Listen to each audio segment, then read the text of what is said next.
And Yeah, a go on. 1 and a 2 and a 3. Hello, everybody.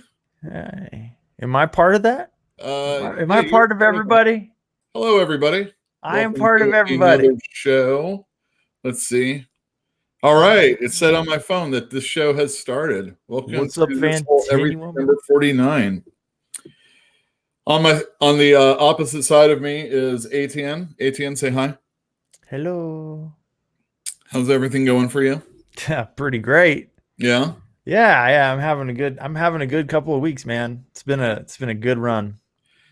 You've had a lot of time off. That has nothing to do with anything. I've had a lot of time off for years. Yeah. And I've had some bad time in those years. That's cool. So everything's going cool with you? Yeah. No, everything's good. Everything's good. What about you? I run a store. I run a comic book store. I assume that I'm supposed to infer something from that, right?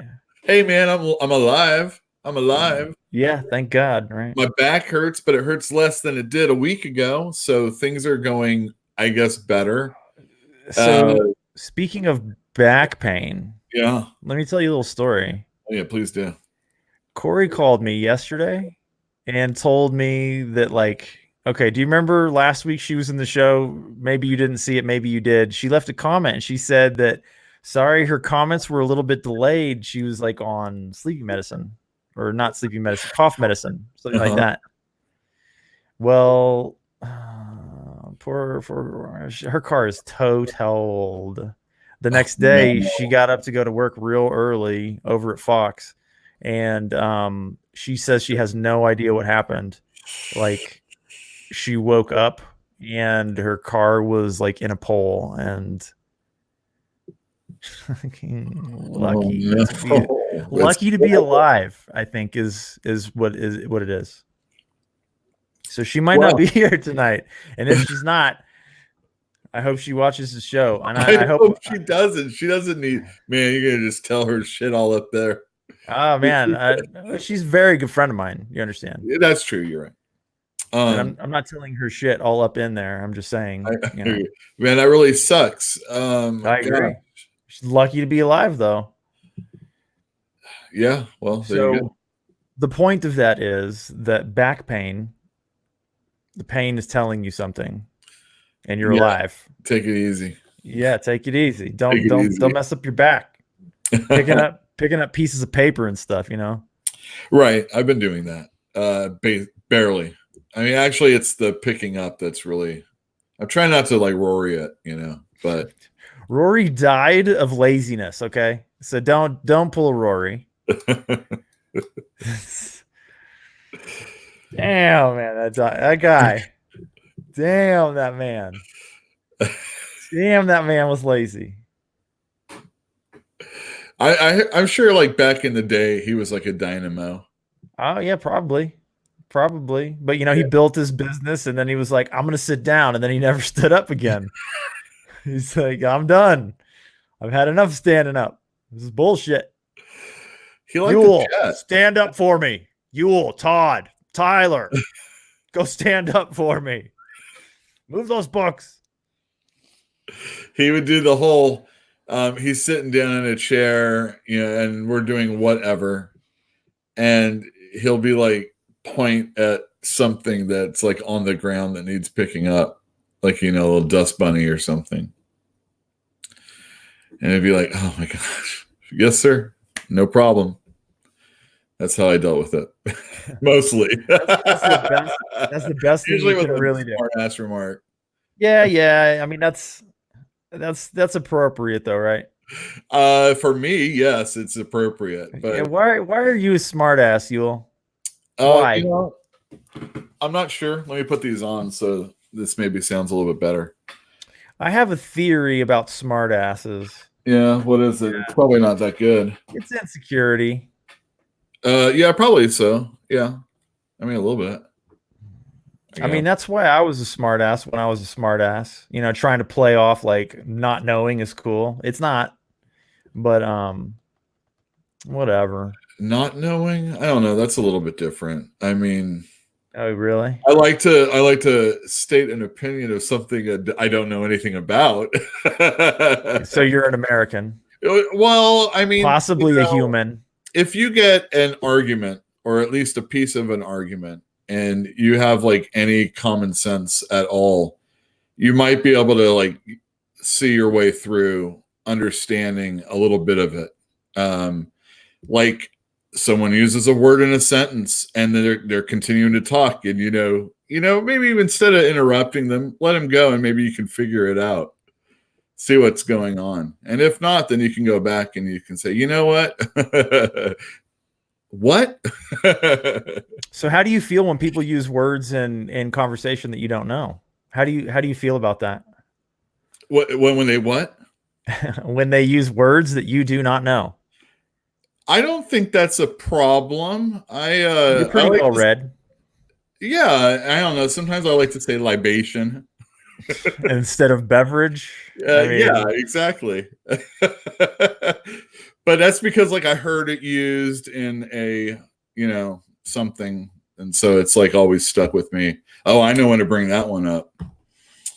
And it usually gets a laugh or something. little chuckle.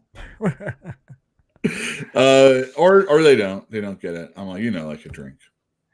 I used to work, as you know, in industry, and my vocabulary is GRE vocabulary by comparison to a lot of the guys that I worked with. And they did not enjoy they did not enjoy me talking to them. And so I really dumbed down my vocabulary for the most part around, if I actually wanted to communicate clearly and I didn't want to have to repeat myself, I had to dumb down my vocabulary. But it makes me angry when I have to repeat myself, and I would rather not be angry. I would rather censor myself than be angry, if that's clear. When I get angry because I have to repeat myself, I think that's my flaw, is that I don't realize, or I'm having a hard time explaining the simplest thing to you. And my frustration is really within myself, but it, of course, never sounds that way. Yeah. I get you. I understand. I understand. Yeah, no, I get it. I get it. Who's going to understand you? You can talk it louder.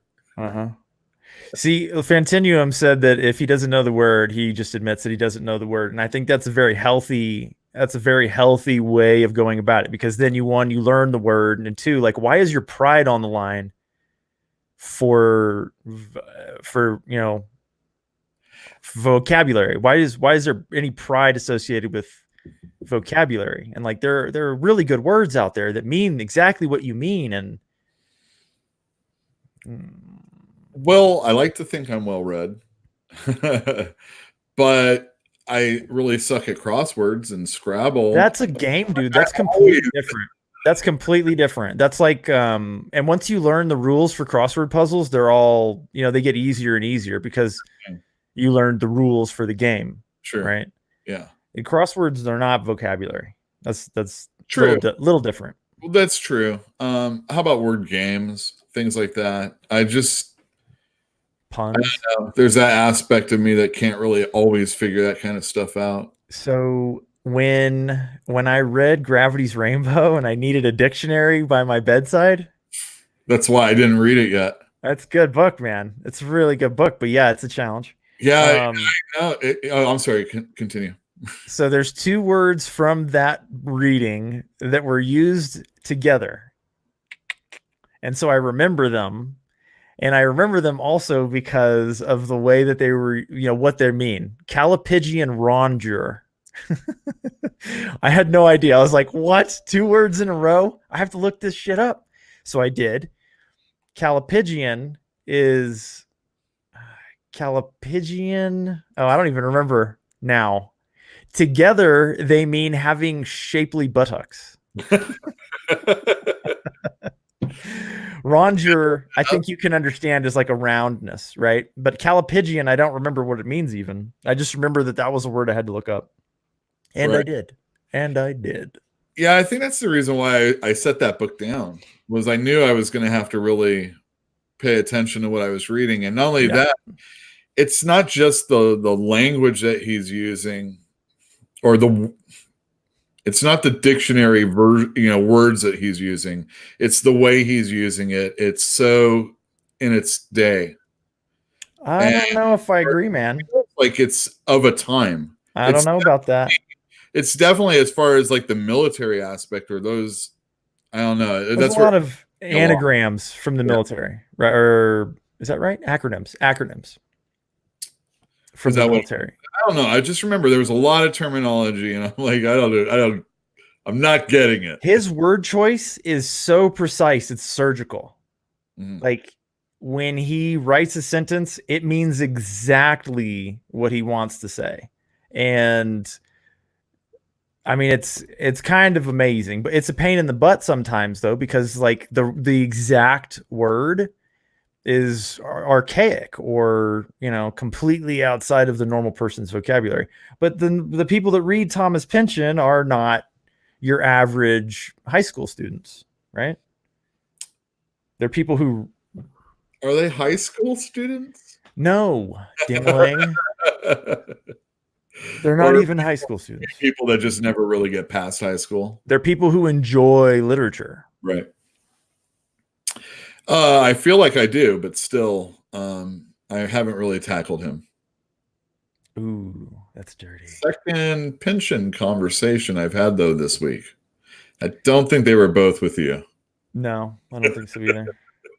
I like him, but he's so hard to read that I won't read him on the regular. Like I won't pick up a book by him and just be like, I'm going to read some Thomas Pynchon. Right. I'm not. It took me 6 weeks to read Gravity's Rainbow. I mean, that's a long time to read a book. Moby Dick took a long time for me. Anna Karenina took 9 weeks. That was the longest. Ooh, 9 weeks. Were you reading other things? I was reading it for school. Ooh. Oh, so you had to like think about it. Yes. But we also had it on a schedule. Like it was over 9 weeks. Oh, look, a banner. Yeah. Banner, everybody. Hey, there's a banner. Let me see if this works. Wave to it before it goes bye-bye. Bye-bye, banner. So yeah. Wow, that was all right, everybody. You should turn into this show for comic books. We're talking about books. Sometimes we talk Star Wars. Have you heard there's going to be a movie coming up soon? Yeah, really, really soon. A couple of days, in fact. Yeah. And I may see it when I'm in Texas. Have you heard that like there's tons of leaks out there? Even like J.J. Abrams even like went out and did he spoil something? No, he said that there was like a script left out on a hotel bed from one of the actors, and they're like, we're not going to say who, and I guess it's John Boyega. Wait a minute. If it's on his bed, he left it, and then they took it. But don't worry, it can't get photocopied because they have like a special ink that can't be photocopied. Shut up. No, I'm serious. This is what was said. All right. So, the only reason why I know all of this is because I watched a Red Letter Media. They do this thing called the Nerd Crew. Yeah. And, the movie's coming up. So, like, the Nerd Crew has something to talk about. Yeah. And they're basically like Disney shills. That's the characters they're playing. Okay. They're like, every Marvel's great. Yeah. But of course, they got like sly little comments about, the mouse. We must serve the mouse. Serve the mouse, exactly.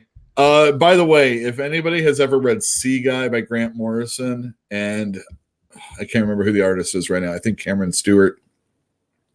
They kind of do that. Instead, it's like an eye. I think it's Mickey Eye. And they are at the amusement park, the characters that we're following. And you look under the grate, and then you see an eye, and it's like a mascot. And the mascot is just an eye. And of course, the eye is looking up at the sewer as they're or through the grate as they're walking past the characters. Anyway, Sea Guy's cool. I don't think it's in print. Vertigo. Let's expand from our memories. So let's expand from our memories. Yeah. So anyway, sometimes we talk about Disney, but there you go. We're gonna have a CGC unboxing at the 25th minute. Yay! I've got a Whoa, blank what's that? Scheduling. Man, that's tight scheduling. You say that every time, and it's just because I let people know afterwards or even before. Hey, 25 minutes in, we're gonna, do this thing. Oh, you're talking about for YouTube. Yeah. Well, for people to come in and watch if they're going to, but it looks like there's only Fantinuum, right? Oh my goodness. No. Oh, Lul Stamp's there. All right.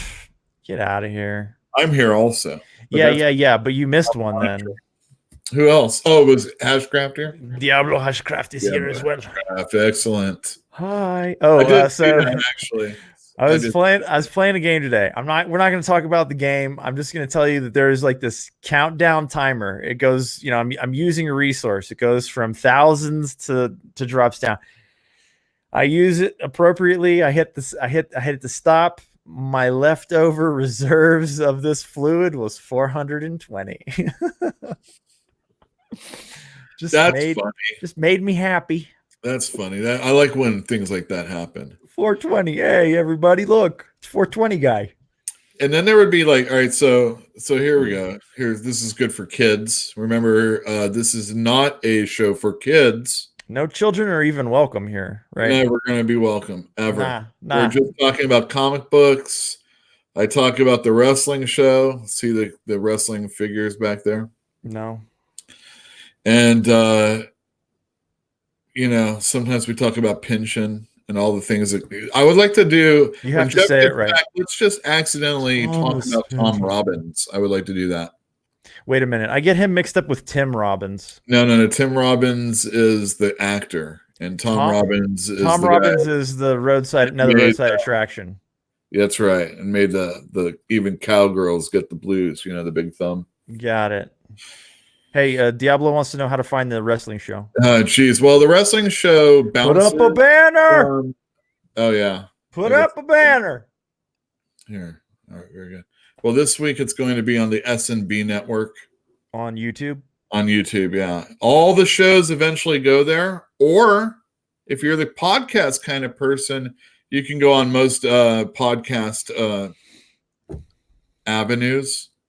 This guy says wherever podcasts grow. Yeah, because whatever. Wherever they grow, sprinkle some water on it and they'll sprout. Okay, so Buzzsprout is the name of the company that we use. Oh, very good. Oh, that makes sense. Doesn't it though? I love it. It's a whole thing. We're pod people. Oh my god. We're pod people. Put them in my ears. Different, but so there you go. I usually leave that for the end of the show, a little cross promotion. Yeah, well, now you get to do it twice. Now I get to do it twice. It's so nice. Yep. Mm-hmm. So I think Jeff's going to be back, not next week, because we're not going to be on next week. No, we're not. That's Christmas Eve. Christmas Eve, for those of you that are pagans and don't know this. I don't know why pagans can't celebrate Christmas anyway. They did. It was a winter solstice kind of a deal. No, I just mean like in addition. You mean pagans not welcome? Well, it's because Christians are real strict about that kind of stuff. See, that's the thing. Christmas, Christ Mass. When you add Santa Claus, here comes Santa Claus. Here comes Santa. Hey man, exactly. Are you telling me Santa Claus is Jesus? Is that what it is?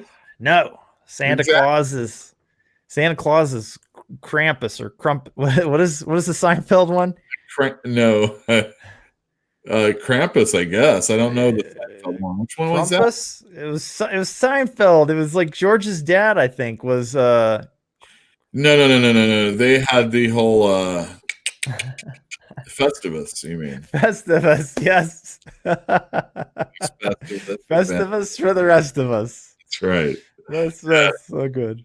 So good. Krampus, they made a horror movie. Yeah. I remember. Tyler's got the Grinch shirt on in his Instagram recently.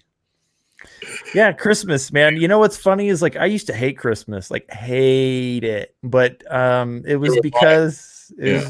because of family, right? You like don't want to see your family. You're really not gonna have a good time at Christmas. Now I don't mind. I like my family now. Oh, good. Very Yeah, good. no, it's fun.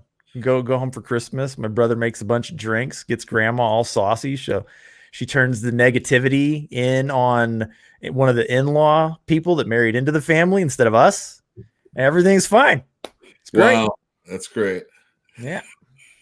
It's good times. It's good times. What are y'all doing for Christmas anyway?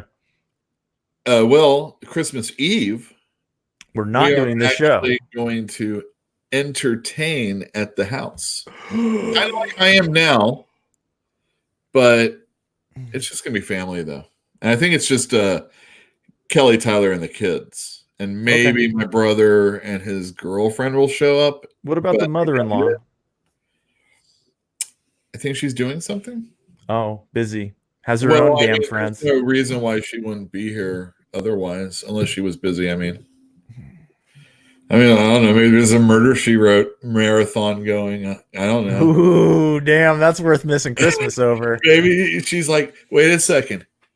Kelly, Tyler, and the kids are gone. Or I could stay home Yeah, and watch, Murder She Wrote. she's all. I'm gonna. She's all. We call this pulling a Tyler. Hey, Fantinuum, what's in SoCal, man? What's down there? Is that your Family, fam? if I The remember fam? correctly. Yeah, I like Southern California. he likes to go and make everybody super uncomfortable there. He's going to Orange County. Wow. Cousin's new house, huh? Yeah, that's a whole. Are you gonna leave an upper decker?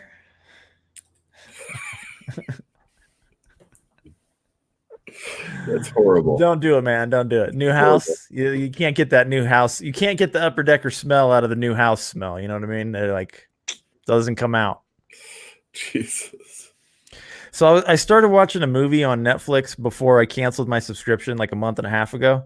And like Yes. that's one of the first things that you see is this dude leaving an upper decker in someone's house. Like he's at a party and he doesn't know anybody there. He's there to like use their bathroom and steal their shit. Leave a shit and steal their stuff, I guess is more like it. And I turned it off. Just turned it off. You can't shock me. It sounds like the greatest movie ever right now. Can't shock me, bro. It's not gonna happen. So just stop writing about bullshit.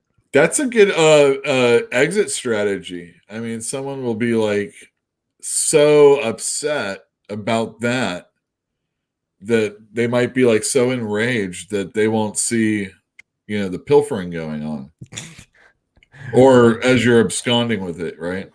I suppose so. Yes. I suppose so. Have you ever forgotten No. to flush the toilet and you're at someone else's house? You're just like, at my house I may have, but never. No. No, never. Never. I make it a rule. You flush twice? To never go to a bathroom at someone's house. I don't know. Why is that a rule, man? Why is that a rule? If you got to go to the bathroom, you got to go to the bathroom. I don't like going to bathrooms at other places. I don't either. I know. But damn it, you know what? If you have to go, you have to go. It's different if you're at a person's house for, like, let's say if you can't hold longer than a football game, even like a Super Bowl, there's something wrong with you. You shouldn't go out of the house anyway. So have you ever been driving? It depends, seriously. You ever been driving? You have to go to the bathroom super bad. I mean pee-pee. I don't mean poo-poo, right? Just you have to pee super, super bad. But it's like it's busy on the interstate, and you're like, I can't just pull off on the side of the road and piss. Like if a cop sees that, they'll very ticket dangerous. You. Yeah, forget dangerous. Holding your pee is dangerous, right? But then it's like, it gets to a point where you start to sweat and you can feel this tingle on your spine, and you're like, oh my god, I'm gonna die if I don't go to the bathroom soon. My bladder's gonna rupture. Whew. How many hours into a drive are you that you can't get to rest stop area. Have you ever driven across the desert Southwest? Just chance it then. I mean, just chance it. There are some stretches from here to Texas also where there's just nothing for hours.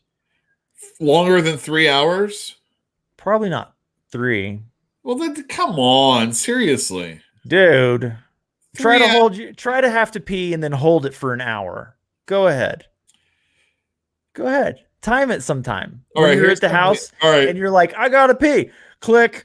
1 hour later. See how much fun you're having. Okay, I want to challenge the audience. Oh, here we go. Here's a challenge. Here's the ice bucket challenge. I challenge you to pee your pants. Did it already. I want you to purposely pee your pants, not drink water to where you can't hold it to where you gotta pee anyway. Yeah. You mean willingly let go? Willingly let go. Not in public. And so, I've seen video evidence of it occurring, but they had depends on. Okay. So again, no depends. You have, and this is the other thing. You can't have another change of clothes at that moment to change into and then say, oh, look, I peed my pants. Like you're at home, right?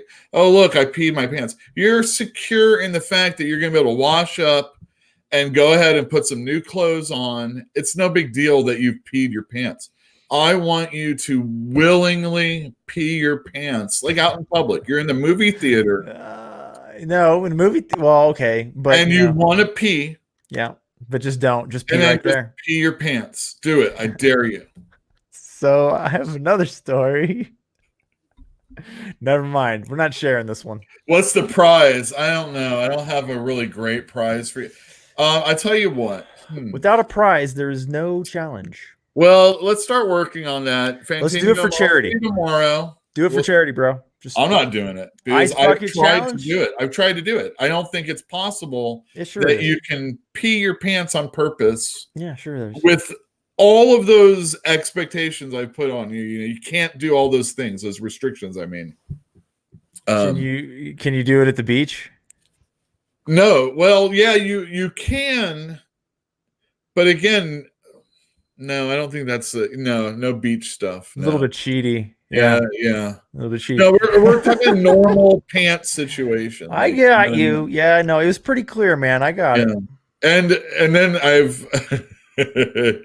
there's other restrictions that are a little gender based also. Like you can't be pregnant because that's not fair. I can't get pregnant. So that happens anyway. No problem there. Not while you're laughing. Again, that's not like you willingly wanted to. You will laugh. I don't think that you would be able to contain yourself. Oh, I drank a lot of water and I went to a comedy show and I'm just not going to go to the bathroom and I'm going to piss myself there. That's not the same thing either. It's like, maybe in an hour, how you go to the doctor and you're like, I don't have to go to the restroom. I don't need to pee in this cup. And you do. It's amazing. Then, they give you a cup and you're like, well, I guess I better fill it. Something about this room makes you do that, right? It's great. That's what I mean. Don't put the cup out. Just pee your pants. Highlight Fantinuum's cop comment, please. Yeah, man. If you just wanna see a cop really uncomfortable.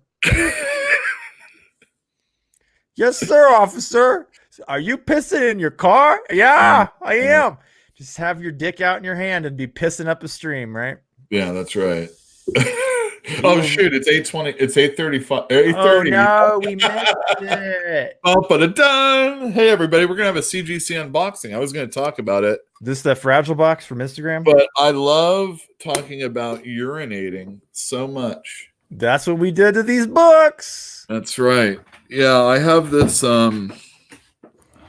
Let me move back. Sorry, guys. Hey, if you're gonna be doing big stuff, make me disappear. Yeah, I know. I'm gonna make myself disappear. This box. Oh, jeez. All right, let me do this. I don't think it's time yet. I have to cut. Will you just come back? That's a big box. Yeah, it's a big box. That's a big Hold on. box of what? I'll just show you. Oh, Don't worry, I'm going to come back. Don't leave. Okay. All right. So hopefully that didn't show his address. Somebody Here's clip more it of quick. No, don't. Yeah. Can you even do that here? No, it's not that. Yeah, of course you could do that. You can? How? How do I do that? I want to do that. Oh, I don't know about clipping, but This isn't Twitch, man. yeah, it's not. No, it's not. Have we talked about how I always worry about cutting myself when I'm doing stuff like this? Do you cut away from yourself or do you cut towards yourself? I like a usually ding cut dong? away from myself. Okay, then you shouldn't have anything to worry about. What's up, Jeff? Print screen. No, man, on Twitch, you have the ability to clip like 30 seconds back. So, like, if it's embarrassing, it's forever, right? It's all forever anyway. I don't know if that's Just true. depends. So he got so this is my customer, a friend. Kind of one of the first. Yeah, you know. Anyway, he's a cool dude. He's got comic books that he got CGC'd. Nice. These Is are this a comics service that you're providing, No, not at all. He's providing it. and he's letting you do the unboxing on your show. Yeah, That's awesome. For all of you. And That's for him, awesome. you know, Yes, bragging rights. I got you. bragging rights. It's very nice of people to share their collections. It's That's pretty right. rare. It's a hell of a treat. You have no idea. I would love to get into people's libraries. Well, you know, there's one idea that I really wanted to do for the show. Or not for this show, just Is your brother doxing people? I don't know, what's he doing? I think he's doxing people. Yeah. Well, it's not until that person actually answers back that it's toxic. And I mean, it is a pretty common name. So, you know.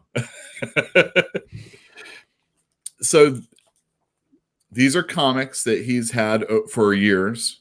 Not all. Like 2? 3? Yeah, at least. Well, he said that some of them were from back when he bought comics from Rory at Comic Relief. And he works at the San Diego Comic Convention. Haven't we all? Well, I mean, this guy works like For the convention? Yeah, exactly. He volunteers for it. Okay, I got you. And as a volunteer for many years, he's got to meet a lot of people. Yeah, no And kidding. a lot of people have done sketches in his sketchbook that would normally maybe charge, for some of these things. Sure. Or maybe they do now, but they didn't then. Yeah. So he's got like a lot of famous sketches in his sketchbook, and it's Awesome. cool. That When is you cool. see someone that has a sketchbook like that, it's pretty sweet.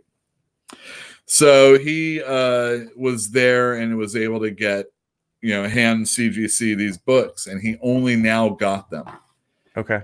It wasn't because of CGC, but it was because of, I guess UPS maybe. Okay, now I'm gonna go big. So, Bye. bye everybody. So these are the books that he got in. Let me just change that. CGC unboxing, everybody. Oh wow, this is cool. He got a 9.2 for an albedo number 5. Glare is pretty bad, man. I don't want to. No, you don't have to take it out of the bag. Just be mindful of the glare. I am being mindful of the glare. Well, you are now. So there you go. Oh, that's better. Cover my face. A 9.2. Very good. See albedos very much. What are these, like the first? Oh yeah, cover my face. Forgot. There you go. There's another one. A 9. Number 4. Is that Usagi Ojimbo? Yeah, Stan Sakai cover. And then he has here a Joker number 1. Wow. He got a 7.5 out of that. Cool. Your brother wants to know what's albedo. It was just a this next one's really good. It was a independent comic book. I don't know a lot about it because I've never really, but it's anthropomorphic stuff also. I'm out. Yeah, I am too, but when you include Usagi Yojimbo in the anthropomorphic realm, when you add Teenage Mutant Ninja Turtles into that and maybe a few other books, it kind of gives a little bit of credibility to that type of storytelling. I'm not really a big fan of it, but there have been times when I mean, when you read a Scooby Doo, why that's kind of the same thing in a way. Wow, this is a good one. 9-4 for Amazing Spider-Man number 301. This is a real hot book, and a 9-4 is a real good grade for this. Wow. This is probably, I don't know, probably people would pay a lot of money for it when the time's right. Usually McFarlane's Spider-Man, the time's always right. Yeah.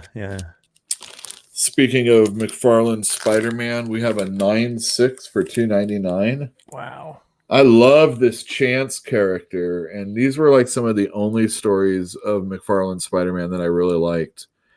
This guy, I remember he was like in a hotel room, and when he gets his clothes brought to him by some bellhop or something, he's like, "Hey, I'll double or nothing on a flip a coin for you as far as like paying for the bill."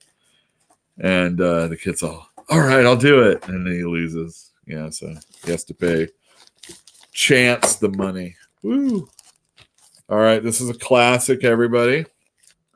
We've got Wolverine number 1. I remember that cover. Number 9.6. That's a good one. That's a good grade. Yeah. Frank Miller, Chris Claremont.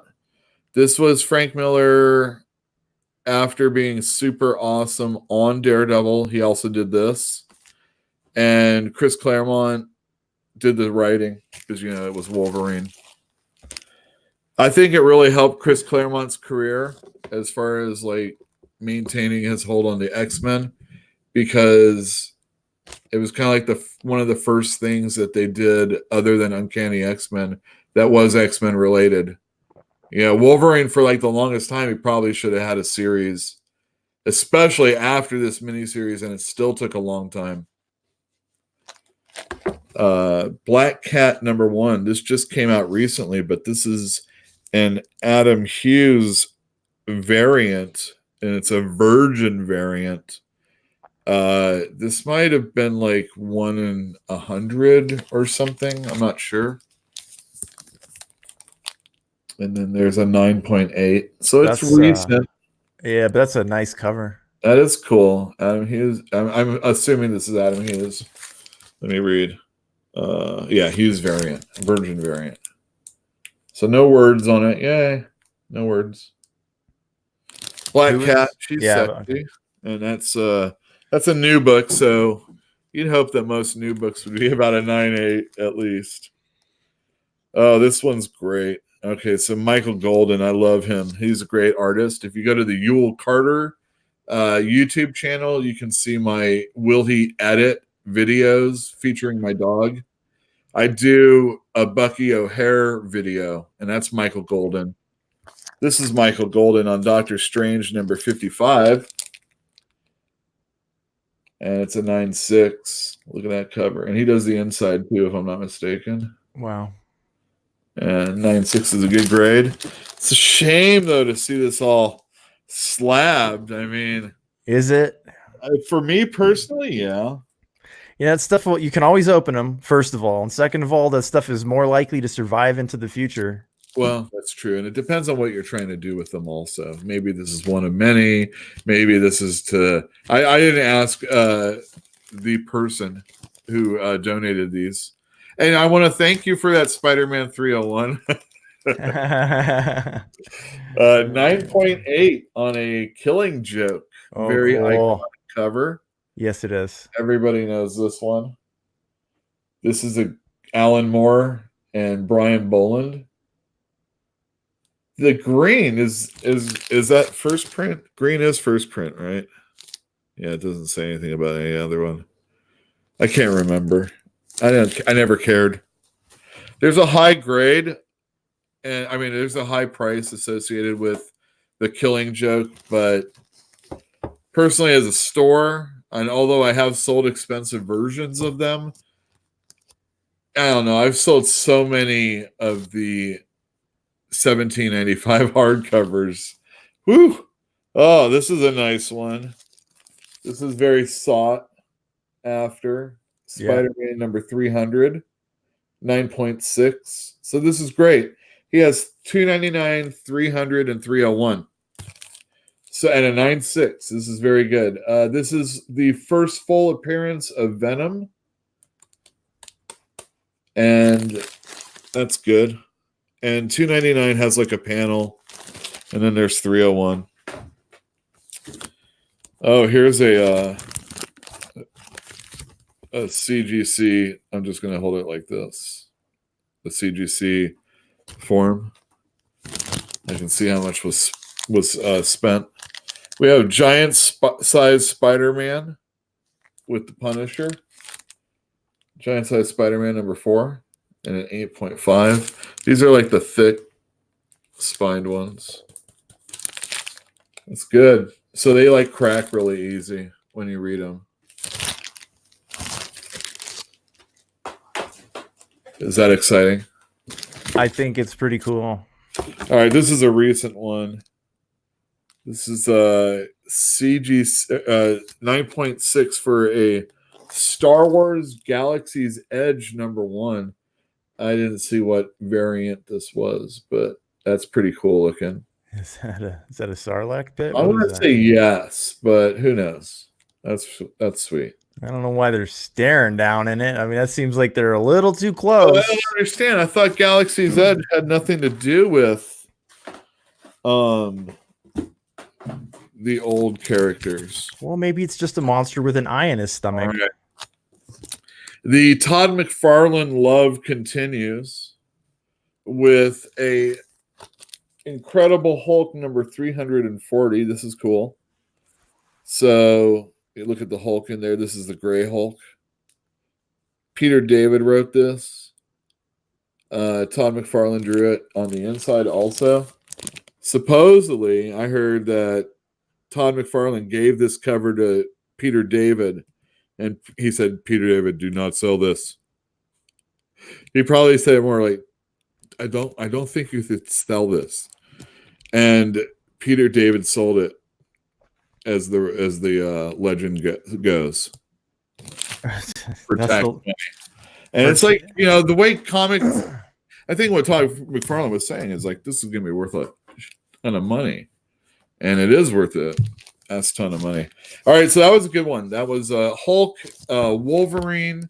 I'm not sure if that's the first time they got together since like Hulk 180, but it isn't often that they do. So if ever in a Hulk, Wolverine shows up, that's a book to think about getting.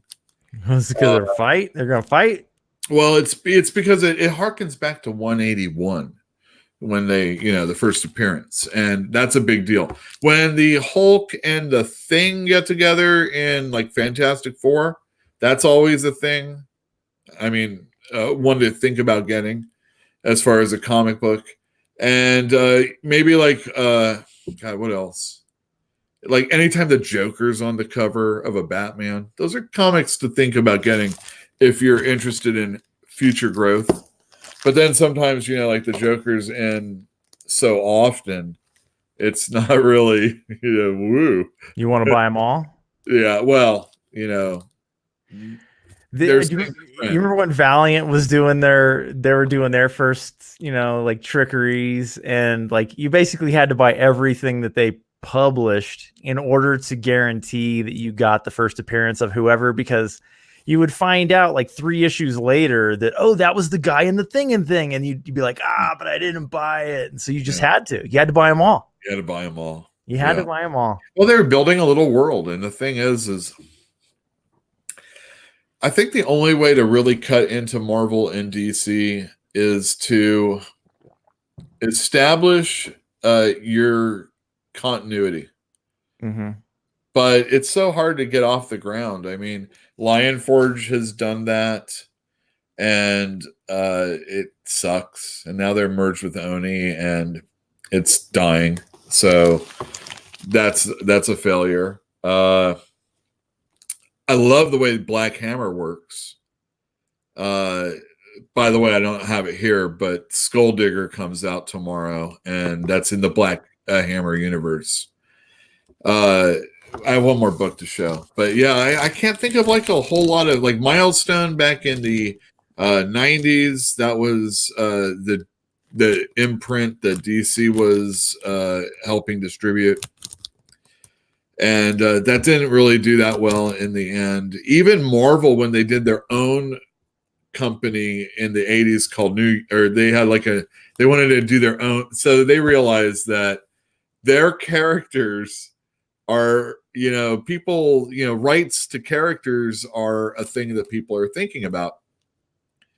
And what we should make our own characters for the company, have the people sign off on them, and then we can like bypass Spider-Man, we can bypass the X-Men, and we can have our own new universe.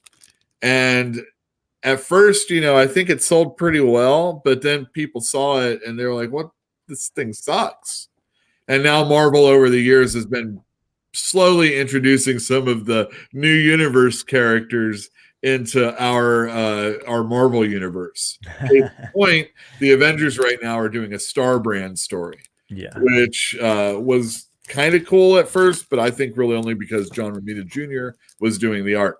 Last book in this CGC unboxing, we have a 944 Avengers Annual number 10. This is a very, very important book. I used to have a ton of them. Now I have like a couple. This is a Michael Golden cover. This is a Michael Golden interior. And I do believe, Chris Claremont wrote this story. And this is pretty sweet. This introduces Rogue. She messes up Carol Danvers. Carol Danvers, who's Ms. Marvel at the time. She gets like her whole essence is like basically drawn out of her. And then there's like a reveal into her character at the end of the story. But it's got really fantastic artwork. It introduces the Rogue to us. It's pretty sweet. Important issue. And finally, seeing, I don't know, it's been expensive always, but I think it's even better. So that was the CGC unboxing. I want to thank Mr. R for these. I gendered him. I hope that's okay. Mr. F. Mr. F. All right. Wow, that was a lot of books. Wow, yeah, that was pretty cool. How many books was that? It was like 15? I think it was 14. 14. Okay. Yeah, 14. I don't know. Let me see. He might have gotten a deal, maybe because he was right there at the time. Yeah. I don't know what the situation is. But grade 15 books, get one for free. Oh damn, I don't have it here, unfortunately. Mm-hmm. I was gonna let you know that we do have an unboxing coming soon, hopefully. Y'all do? Yeah, my brother, I asked him, and I forget which book it was. I think it was X-Men like 44 or something like that. It was either 44 or 50. Oh, and let me get you back. Cool. And I have it in my bag. He wrote it down. He thinks they're both at least a 9.4, if I remember correctly. And one, he's like going on record and saying it's at least going to come back a 9.4. At least. Okay. So what's his record right now? Your brother's average is real good. It's real good. Good. There was the one he's low. He's 1 point low.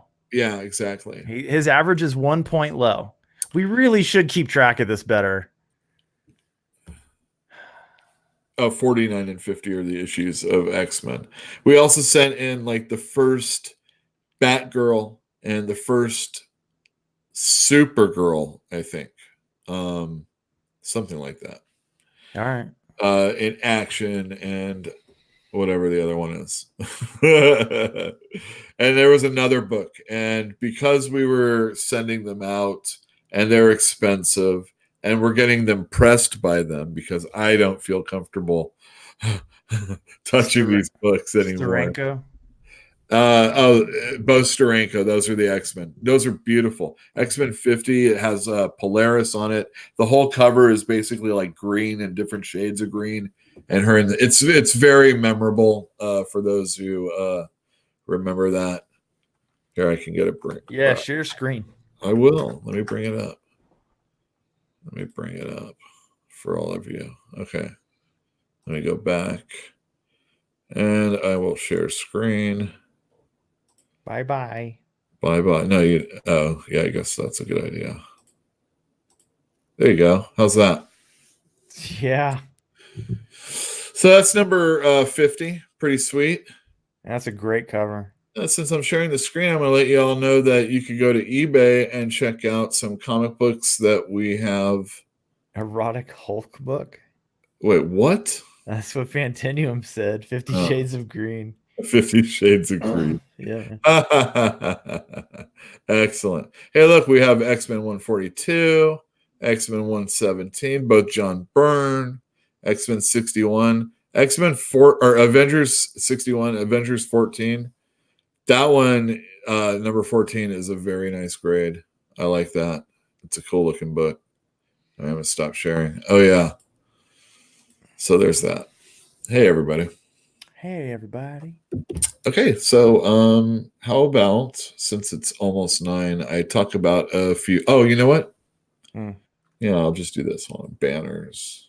Hey, you passed over something earlier that I never got to ask you about. Like, how is Jeff Hunt doing? Oh, well, Jeff came in the store today. Good. So he's up and about. Yeah, he is taking walks. His brother was with him. So his brother was visiting from the East Coast, I do believe. Great. And that's cool. Mm-hmm. I think he's doing great. Yeah. He wasn't carrying his heart pillow this time. What's a heart pillow? So I didn't know what a heart pillow was until I visited my father, who had to have surgery. And the thing you don't realize sometimes, I mean, you're in anatomy class, biology, whatever, and you know, but you don't think about it sometimes. You got this heart here, and you can feel it, right? I suppose so.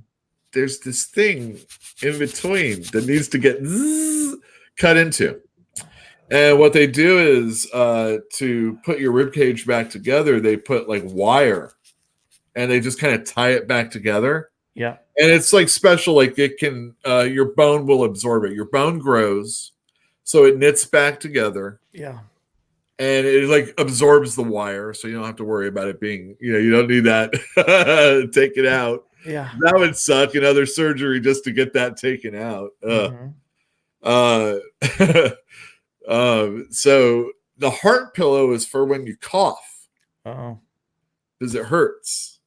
So they give you this pillow that's a heart, and you hold on to it as you're coughing or sneezing or whatever. Your chest from expanding. It hurts. Yeah, exactly. You're not supposed to be like behind the wheel of a car for a long time. I can't imagine wanting to be. Oh God. Okay, so but he doesn't he wasn't carrying it around. Maybe it was in his bag. I have no idea. But he was holding it the first time I saw him. Yeah. So Jesus, man. I know. I just am three of those since I've known him. Yeah. Man. And like yeah. Anyhow, there you go. So remember, everybody, we're not going to be on next week. Right. On that note, yeah. On that note, but after that, he's going to be joining us again. I do believe so. Yeah. Excellent. He said he had to do some work for like get his computer going, but yeah, it should be okay. Oh, you mean it? Okay. So I have a real quick review. Okay. You read a comic book this week? I finally read the first issue of Green Lantern Black Stars. And even though the cover is by Liam Sharp, the interiors is not, but it doesn't matter because it still looks pretty spectacular. I feel that if a person is a fan of heavy metal, The magazine. the magazine, you remember like Den and Mobius and Jodorowsky and all that stuff, Bilal. This book has a very, I'm going to say, European flavor. I mean, Grant Morrison is Scottish, right? And Liam Sharp is, I think he's just a Brit. Sorry. Anyway, he's going to be showing up. Liam Sharp, the artist of Green Lantern, the artist of this cover, is going to be at the next Berkeley comic show, which is in January. What? So he's local to the area. It's not like it's a big thing that he's there. Yeah. But I mean, as far as like, you could bump into him if you were in the Bay Area and not even know it. Because he's English. Yeah. Well, he does have an accent, so just know that you might bump into him. Anyway, this book was like really crazy. Basically, Hal Jordan is a Black Star. The Black Stars are, if you can believe it, even more authoritarian than the Guardians on Oa, and the Green Lantern head honchos. And there is so much terminology. This is the Thomas Pynchon of comic books right here. You heard it here first. I did. Is doing a Tom Pynchon-esque comic book, and I dare anybody that's read a Thomas Pynchon novel to read this comic book, because I'm not going to get to him anytime soon. Savage Avengers. I read all of Green Lanterns and can't tell you much more than what I just told you. It's basically, we're going through the procedure. So Green Lantern was a procedural. It was like reading Law and Order in space, basically, just the law part. And it's wacky and different, and there's all sorts of different universes and realities, and Grant Morrison's working with a lot of Green Lantern myths that you may or may not know. It doesn't matter. Just read it. And in this one, he's doing a procedural from the Black Stars, which are kind of like an evil version, like I said, a more authoritarian version of the Guardians. And we're seeing them go through the steps of how they interact. I would really need to reread this, but it's fantastic looking. The second issue comes out, and from what I understand, because a friend of the store said that it's making fun, even poking fun at like the DC universe and like DC events and that type of stuff. So yeah, there you go. Lastly, maybe not lastly, I have Silver Surfer. It's written by Dan Abnett, and Paul Davidson's doing the artwork. If you read Silver Surfer Black, which was written by Donny Cates and drawn by Trad Moore, the Silver Surfer has changed, and it seems like he's more of like the Spectre in DC. No, not Spectre, the Dead Man, and he can inhabit a body, and unless he does that, he can't really affect what's going on around him. So the artwork's beautiful. I really like this page where we see just a bunch of things going on. We see the Silver Surfer in a bit of a mess. He's small in that whole area. And then as the event is going on around him, you see all these people just basically just like wiping out and destroying as he like just witnesses it. And that's pretty sweet. And I was reading this for a while, and the artwork got really trippy, and I really liked what I was looking at, but I didn't care what I was reading, because it's all the Silver Surfer just talking about how he can't do stuff or how he's thinking about doing stuff. Here's some talking, but the action's already happened, and I just kind of flipped through it, and I don't know. I might go back to read this and see what's really going on. God, it's so beautiful. if you're a fan of Silver Surfer Black, if only for the artwork, this is probably one that you want to pick up. I only have a couple left. This was cool. I liked it, but I didn't read every single word. So there you go. Lastly, let me okay, I'm big. I'm going to share this screen. All right, guys, I'm sharing the screen one more time. We're going to whoa. All right, here's the X-Men. This is last 2 weeks ago we had this X-Men issue come out. And I just want everybody to know that the X-Men is going to suffer some delays at the beginning of the year. So it's not going to come out as often as it normally does. That's a shame. Jonathan Hickman is writing. Lionel Yu is doing the art. And here we find in the Savage Land these guys come in, these people. And we find out pretty quick who they are. But they take down some defenses of the X-Men, and these guys are going to go and have to deal with them. We find out about that. So, there's a whole bunch of stuff. So we find out that the people that did the invading are these old women. And a lot of people, and this is why I'm going to just have a conversation about this more than anything. It's these ladies they're called the botanists or something like that. And they're going and they're stealing some of the plants that Krakoa are putting out so that they can engineer them for themselves so that, they don't have to be reliant on mutants and whatnot. And there's some cute little dialogue about how they don't want to cuss. There's an A word means ass opal. But overall, it's pretty cool. So what people didn't like was the whole that they're old and that these old people had a way of going around and taking out the X-Men.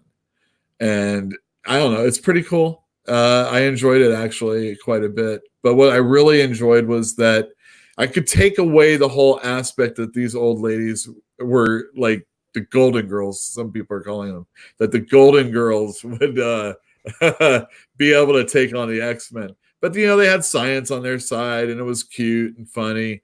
And they really pose a threat. And that's the one thing I liked a lot about it was that coming out of House of X and Power of 10, it seemed like the mutants really knew what was going on and that they knew that, they have Apocalypse on their side. They have Mr. Sinister on their side. They have Emma Frost and the Black King and all this other stuff going on for them, as we can see the Black King right here. And everybody is working together in unison, and the X-Men are going out and they're saving the mutants and bringing them back to Krakoa, and they're dealing with threats from outside their area. And then here are these people coming in.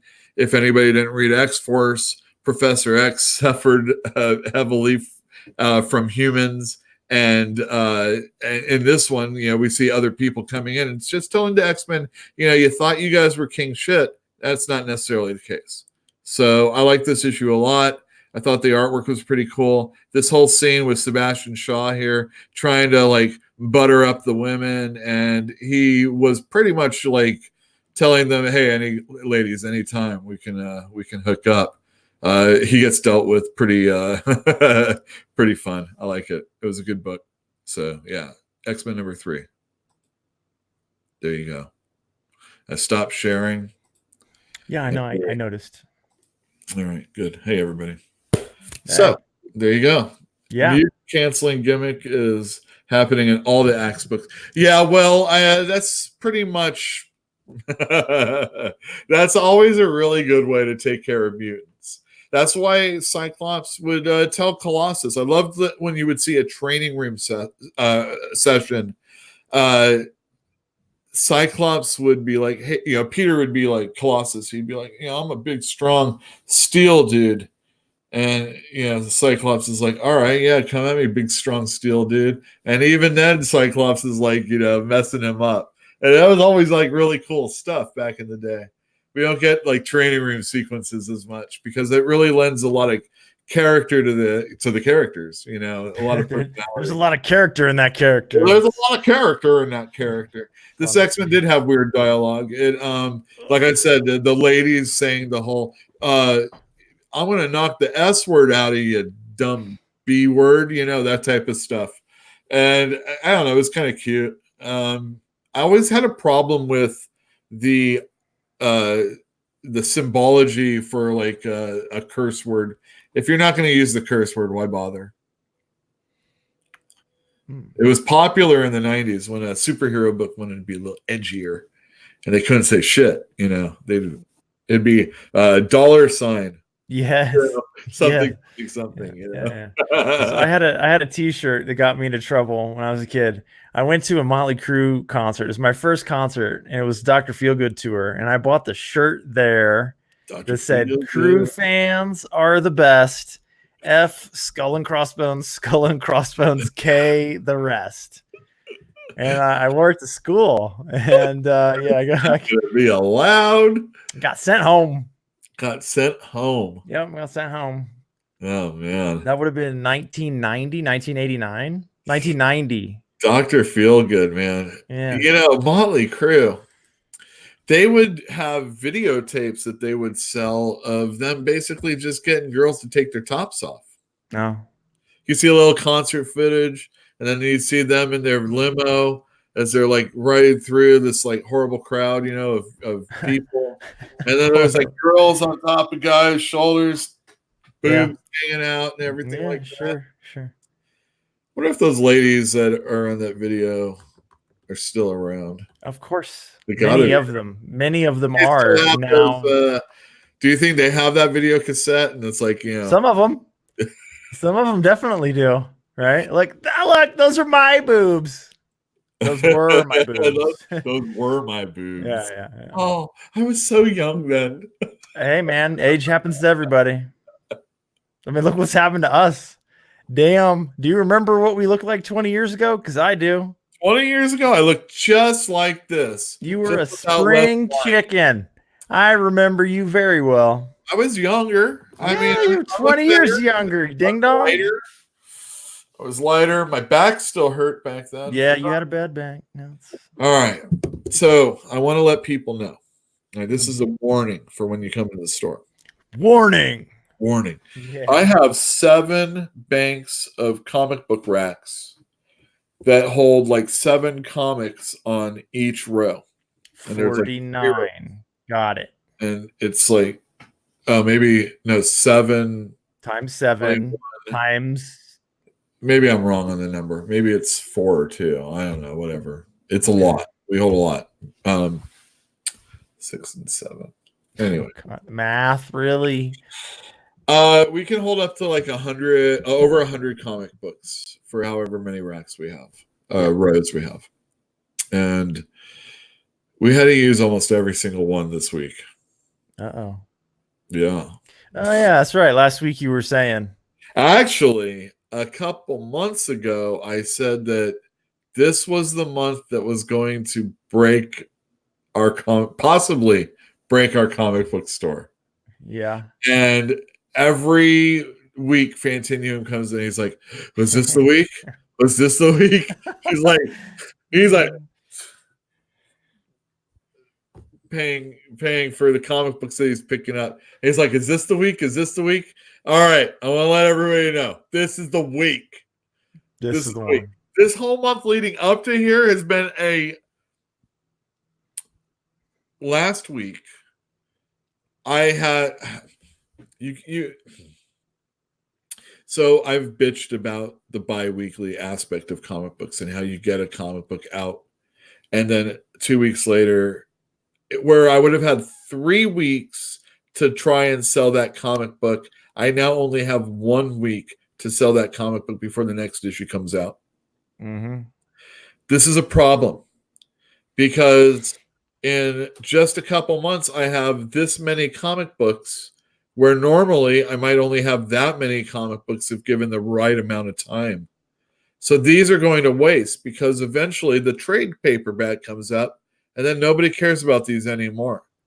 I've tried to keep Batman out in succession, and it's worked a bit.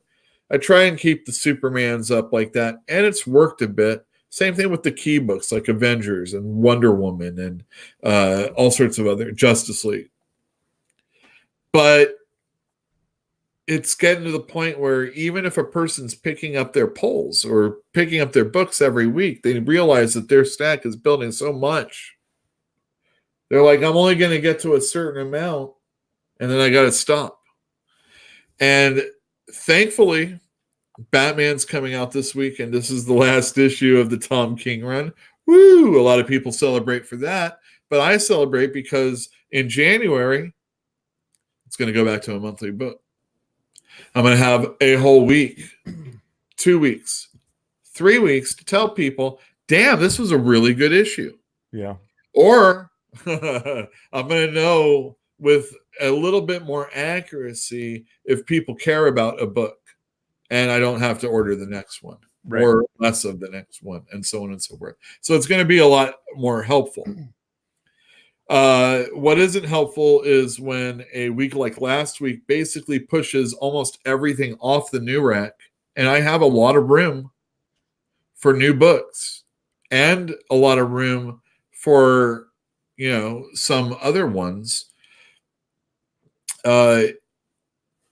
This week came in and almost pushed every single one from last week and all those other ones off the rack already.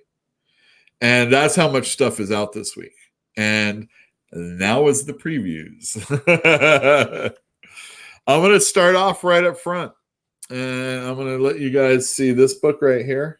I'm really excited about Wonder Woman Dead Earth.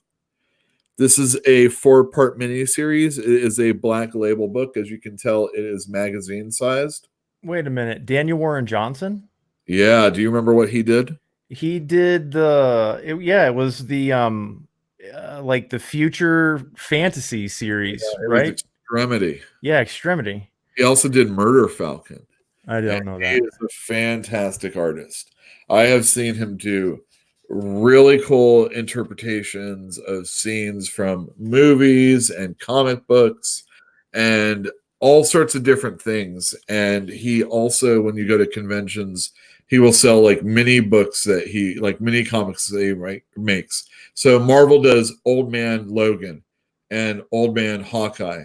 And they're even going to do another comic book that's Old Man something. Sure. And DC, to mimic and make fun, had Old Lady Harley. And it's just ridiculous. It sounds great. I don't know. What was I saying that? Anyway, it doesn't matter. You said he was selling his own books at shows. Oh, yeah. So he did Old Man Skywalker. Okay. And that was pretty cool. And I don't know what the other ones were that he does. God, anyway, that looks good. Yeah, he has a really cool style. He kind of reminds me of, when I look at it, it reminds me of how I felt when I would read like The Mage or Grendel. And he's got a kind of Matt Wagner quality to him. I don't know. There's something that I can't put my finger on, but one more page. Show us a big one. Good one. Yeah, he does really cool stuff. Good angles, really good. Yeah, I'm gonna stick with my my thought. I'm gonna say Matt Wagner. These panels and then big shot and then panels and big shot inset panel. That's all. That Matt Wagner, I think, uses circles more. Maybe wow. Anyway, these guys, I like it. Good stuff. That's one you're going to have to get. There's another black label. There's that Harleen series. And there's also the Joker one that Lemire and Sorrentino are doing. So that one's pretty cool also. What else do we have here? Venom comes out tomorrow. I just kind of wanted to show you that cover. Wow. Yeah, that's cool. Yeah, it is. So this might be. Put that back up on the screen real quick, please. Okay. I thought he had two lower jaws for a second. Venom. I don't really read it that often. Donny Cates is writing this. Lots of people like Donny Cates. I like Donny Cates on some of the things that he does. In fact, the last issue of his Guardians of the Galaxy is coming out. I've really been enjoying that. For a lot of people, they're going to want to read this because Mark Bagley is doing the art. And Mark Bagley is pretty well known for having done Spider-Man for years and years and years. And then he did Ultimate Spider-Man for years and years and years. And actually not doing a bi-weekly like he has for so long probably is good for him. So some of this art's okay, but it was on this page right here. Oh yeah, it was, I think. The problem is that I've seen these faces of Bagley for so many years that I was thinking that, like, when I think of an artist that I like and I hear that they're going to be doing a book, I think, wow, that's something I've really been excited to see for some time. I remember when I was young and I was reading Moon Knight, and Bill Sienkiewicz did the art on that. And he was going to be doing New Mutants, and they were pimping that. You could see, like, he did a cover before he got on the book. It was like, oh my God, I can't wait. That was really cool. Frank Miller's going to do Batman. Oh my God, Frank Miller's doing Batman. He used to do Daredevil. Now he's going to be doing Batman. This is blowing my mind. You know, that kind of stuff. When Mark Bagley's on a book, for me, it doesn't do that. You should write him a letter and let him know. Yeah, I don't know, because you know what? He's definitely serviceable. I often would say that, like, when I was trying to break into comic books, if I ever had an artist like Mark Bagley, this guy gets his shit done. He gets it done fast. It doesn't sound like he's ever been a problem in any way, shape, or form. Yeah. He sounds like the greatest guy in the world. I just don't get thrilled when I see his stuff. Yeah, but again, breaking in, I would have been tickled pink that I'd be getting that. You know, getting a Mark Bagley. I mean, it's going to get done. You know, this whole this whole DC year of the villain has been confusing. You could read basically the Justice League books, and now I think you need to read this one because it says that the finale begins right here. I don't know where the finale is going after this, but this is the finale starting right here. Yeah. It's Tynion the fourth writing it. Steve Epting is the artist. I looked through this. I read some pages. This opening sequence actually takes place a couple years ago now. So you're getting like a little insight between the Lex Luthor character and the Batman Who Laughs. Everybody seems to like the Batman Who Laughs. So I ordered, I think, heavy enough to be able to meet everybody's expectations when they come in the store. Steve Epting, this is actually a little bit different for him. I like this a lot. It's a little bit more cartoony and a little bit more from his pencil, it feels. Are you showing me an ad? No, I'm not showing you the ad. I'm showing you the other page, jerk. Well, that was anyway, for those of you that don't know, Lex Luthor is Apex Lex. Just look at Apex Lex right there. There we go. There you go. Shut up. And he's working with Perpetua. They seem to be on the incline, but in the last issue of Justice League, Perpetua, it seemed like the bad guys were going to lose. This was part 8 of a series. Subsequently, tomorrow, let's see if I have it here. So last week, Justice League 37 came out. This week, Justice League 38 comes out. This is part 9. I don't know if the story ends here. Yeah, part 9 of what? 500? It feels that way until it gets to 50, probably. This is going to be like the most awesome 36-part epic story. But I just want you to know that right here is where the finale begins. Got it. Hell Arisen. Yes. And then, of course, Justice League, because this is what I'm reading. I'm caught up with this. I love the last issue. It good art. I loved it. It was great looking. The story's fun. The good guys, like I said, it seems like they got their stuff together finally. They're going to come up and slap these guys down, but I still think it's going to take a while. So I don't know. Next up, we've got Legion #2. Brian Michael Bendis with Ryan Sook doing the art. I didn't really love the first issue because I felt like reintroducing us to the Legion of Superheroes isn't always the greatest thing by throwing all of them at us, especially when you're trying to win new readers over, but that's what Bendis did. The artwork's fantastic. And we're seeing it through Superboy's eyes for the most part. But it's kind of like written like, Superboy has a question. Oh, well, I'm going to tell you this stuff here. But, you really should have seen the holofiles before you came in. And, like, the whole book was that way. And now it looks like we're getting some action because I think that's how we left off last issue. And, yeah, there you go. Why is he carrying that giant fork? Good question. There was something about Aquaman's trident in the last issue. Maybe somebody in chat could let us know. But I don't remember why. It didn't really matter to me. There's a new Joe Hill comic book coming out.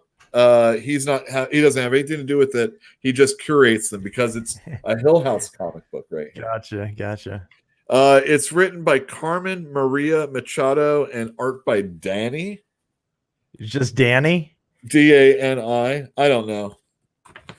It starts with these the Titans commercial. It starts with these ladies sleeping at the end of a movie. They enjoyed it. Yeah, they didn't. Yeah. And they're kind of like questioning what happened over the events of this movie. And I kind of like the way like they're telling the story here in their heads right here. Uh-huh. And this creepy kid's down here in the bottom, and that's all I read so far. But it was enough for me to bring it home and actually want to check it out.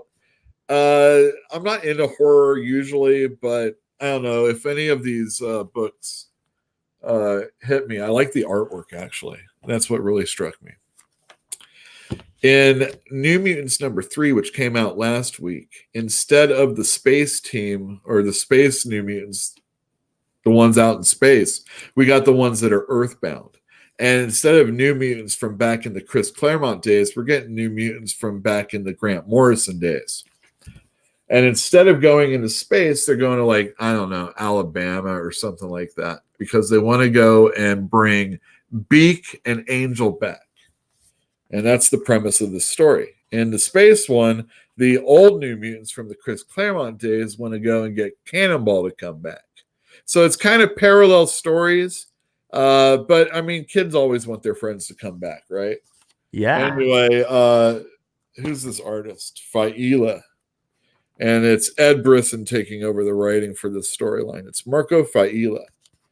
And at the end of last issue, okay, so the ones that left to go and try and bring Beak back, they were smart. They realized that Beak's father was dying and that they could cure it with, Krakoa plants or something like that. So they go and they do that. But as they did that, Angel, she was like, where's my babies? They go outside. They find out that the babies are being held by gunshot.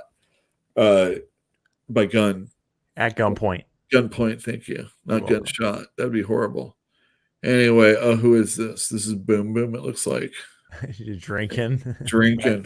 She's like on Krakoa and like, why is everybody leaving me all the time? The old New Mutants that would have hung out with me left for space, and I like that guy. And then these guys left me. I mean, that's what I assume is going on here. Yeah. Anyway, this is more of that story. There was a nice tense situation. I'm not sure how they're going to handle it. I don't want to page too far ahead. But, look, everybody. The Glob guy is here. This guy. Whatever his name is. Brute Herman, I think. Is that Jack and the Beanstalk? It's probably. I mean, I don't know. Did you hear that there was this movie coming out called Suicide Squad? No. It's a DC property. The first one had this guy, Will Smith played, called Deadshot. Yeah, I remember. I think I even saw it, actually. All right, anyway. Suicide. You really saw that? I think I did. So Suicide Squad's coming back. Yay. But Tom Taylor's writing it, and everybody is really happy with his work on Deceased. So maybe they'll give this one a try. I don't know. I just wanted to bring it out, let you all know that it exists. I have a customer that's really into it, and I make sure to pull it for them all the time. We had that Marvel 1000. They were celebrating their, I don't know, 1000th comic ever. I don't know what the hell it was. And it was every page. What are you laughing at? 1,000. Every page was like a year in the decade. So they like in 80 pages it went through their entire history. Yeah. And there was a story that they were telling in there because most of them were written by Al Ewing. And here we have Incoming. This is following that Marvel 1000. This is another 80-page story or 80-page comic book. Another It has a lot of writers. It has a lot of artists. Let me see if I can get to that page for you.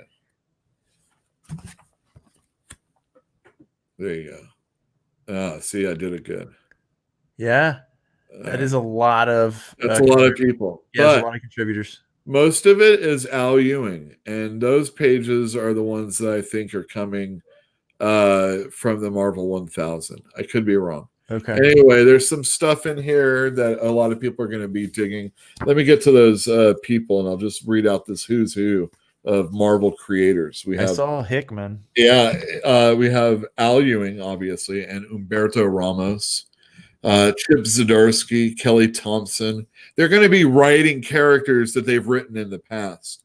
Matthew Rosenberg, Eve Ewing, no relation to Al Ewing, Dan Slott, Jonathan Hickman, Saladin Ahmed, Teenie Howard, Donnie Cates. I usually focus on the writing more, but Javier Garrón is going to be doing art.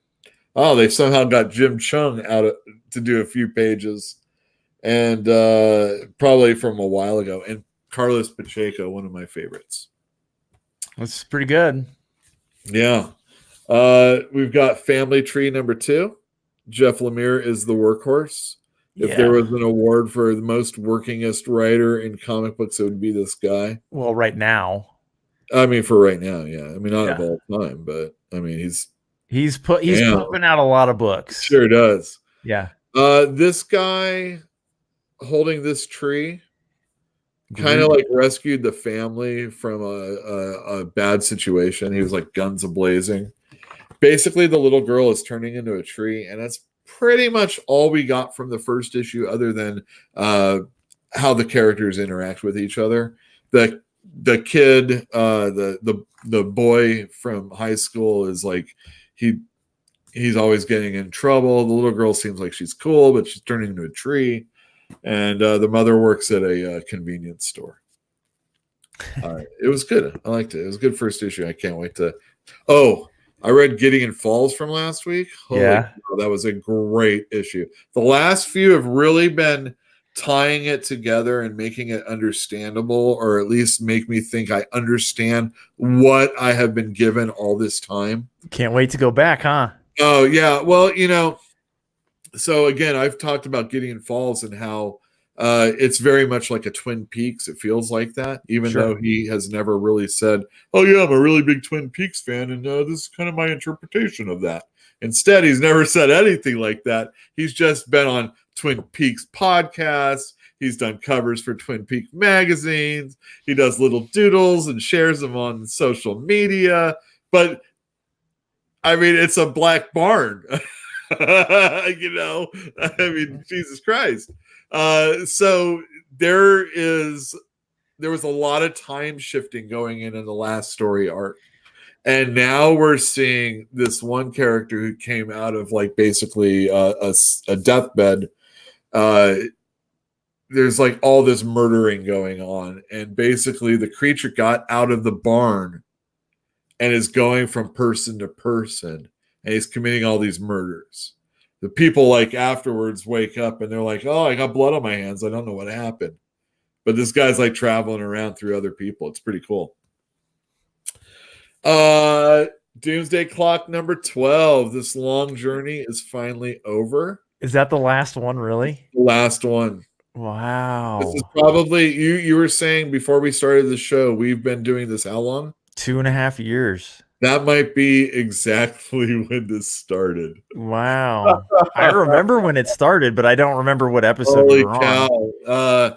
Kal-El Superman is finally going to be face to face with Dr. Manhattan. People ask me or talk to me about the television show. What I don't care television about the show? television show. Exactly. Watchmen, the television show, does nothing for me. Actually, that's not true. I've been selling a lot more Watchmen lately. Doomsday Clock is finally done. It's kind of sad. I feel that DC was going in one direction when it started, and now that it's finally over, DC is going in an altogether different direction, making this basically meaningless Obsolete already. already. Yeah, that's too bad. Jeff Johns got shunted over to the movie division, and although he's doing some comic books like Shazam and finishing this one up, he's not near the important person at DC he seemed to be at one time. Even before he was one of the main three, the Trinity, the real Trinity at DC, of Dan Didio, Jim Lee, and Jeff Johns. He's no longer. It's just Jeff Johns and Jim. What is he going to do for movies? Well, it sounds like he's not even necessarily that big in the movies anymore either. Maybe it's the television or the DC streaming. I have no idea, but I don't know. It just feels like Jeff Johns all of a sudden is, unless something happens, he has become an almost non-entity at DC and is not. It's weird. I'm not saying it's because of, but DC went in a Bendis direction, and now and they have no room for Jeff Johns with that guy there anymore. I mean, Jeff Johns doesn't even in his most prolific, he was never a Bendis, Yeah, that's true. Okay, so there you go. Fantinuum. He's shepherding his most favorite creation, Stargirl. Really, only Jeff Johns' only creation. Really, he loves that Stargirl character, and this has been a long time coming. And there you go. Jeff Johns isn't part of the movies either. I feel this is like a bittersweet comic book in a way. It seemed like with Rebirth and this, it almost felt like DC was going to finally get shored up in the direction they wanted to go. And, they had Superman with Lois, and they had a young son, and Batman had Damian, and the Bat family seemed pretty cool. DC Metal was going on. Even DC Metal and this Scott Snyder stuff doesn't seem. I mean, they use aspects of it. You see the Batman who laughs, but it doesn't seem like it's as important as all the other stuff that's going on. Doctor Strange is starting over with a new #1, but this time instead of Sorcerer Supreme, he's Surgeon Supreme. Yeah. Doctor Strange, the one thing that made him kind of like relate to us still, because he was a doctor who was like really pompous and full of himself. Later, it got updated. He was a plastic surgeon who was pompous and full of himself. That was lame, and it was from JMS Straczynski. This is Mark Waid continuing the story with Kev Walker doing the art. I am a big Kev Walker fan. He had recently been doing some Amazing Spider-Man. I like that style. A nice little cartoony style. Kind of cool looking Doctor Strange there. We still got demons.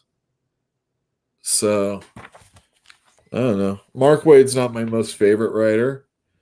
But I want to read a Doctor Strange story right now, and I really haven't for a while, and I'm glad he's on Earth, and we're dealing with magic and, something that's a little bit more making him human. Hopefully he can remain that way, not be a stuck-up a-hole. This is for Diablo Hashcraft. We have a mini comic called Big Punk. It's by Janelle Hessig. And I've worked with her at Comic Relief. She's really cool. I like her a lot. Here's some cursing in the comic book. Have fun getting your soul sucked. So there you go. $5. It's a Silver Sprocket comic because, of course, it is. They're that San Francisco-based store / comic book company. $5. Good price. Oh, here's another Black Label comic book that's been a long time coming. If you can't, can you believe it's Batman? Last Night on Earth, number 3. This is the last Snyder Capullo Batman story, supposedly. Now I can finally go back and read number 2. Now that it's finally over. Them some muscly arms. Dude, good art. I love Capullo. Yeah, really nice. He's good. I really liked him ever since he did X-Force. He worked on Quasar before X-Force, but nobody reads Quasar. And yeah, he's just really good. I even buckled up and read a Spawn issue or 2 because he did it. The best ones are when Grant Morrison wrote those 3 issues. All right. What else? Oh, this is the last book I have to show you guys. This is it. I know there's a lot more. I mean, I said there was like over 100 titles. Hellblazer number 2. I can't wait to read this. The first issue was pretty darn good. I can't remember every aspect of it. Suffice it to say, John Constantine's a jerk. He was kicked out of a pub. He met up with this girl. She's all, "You're not going to shag me," or whatever she said. And then, I'm sure he will. Keep going. He's pretty confident. That's right. I'm sure he will. Anyway, the art's really, really good. It's not the same artist as the special, the Sandman Universe Constantine special, but Aaron Campbell. I think it's Aaron Campbell. This is really good looking. I like it a lot. And he's back in London where he belongs, not dealing with superheroes like he belongs. Hellblazer's back, baby. I'm going to bring you back, baby. And it's 9:37. We're just about done. Look, Dr. Manhattan's on the moon. Dr. Manhattan is on the moon. All right, hold on a second. Let me get this up. Let me get this brand up. Anybody, if you know anybody that likes wrestling and you think they might like some of the silly takes that I have, but only wrestling based.